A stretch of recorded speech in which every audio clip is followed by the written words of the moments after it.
అందరికీ నమస్కారం. ఈరోజు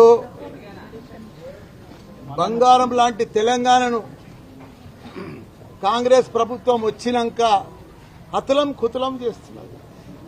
అసలు ఎవరికి అర్థమే అయితే లేదు. ప్రజలంతా అయోమయంలో పడిపోయినారు. రైతులు ఇప్పుడు ఈరోజు సురేందర్ రెడ్డి నా అగ్రికల్చర్ ఆఫీస్లో 52 ఏళ్ల వయసు ఈరోజు మేడ్చల్ల ఊరేసుకొని చనిపోయిండు, రుణమాఫీ కాలేదని. ప్రతి ఒక్క రైతులు కూడా మా కేసీఆర్ పాలనలో రైతులు ఎంత ఆనందంగా ఉన్నారు, ఎంత పంటలు పండించారు, దేశానికి ఆదర్శంగా నిలిచింది.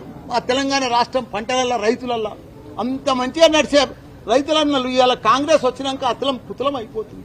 రుణమాఫీ చేస్తా అంటారు, మోసపూడితే మాటలు చెప్తారు, 32 కోట్లు అంటారు, 31 కోట్లు అంటారు, 42 కోట్లు అంటారు. మళ్ళీ ఆఖరికి ఇచ్చేది 10-12 కోట్లే. అవి కూడా ఎటు కాకుండా ఇచ్చేసారు.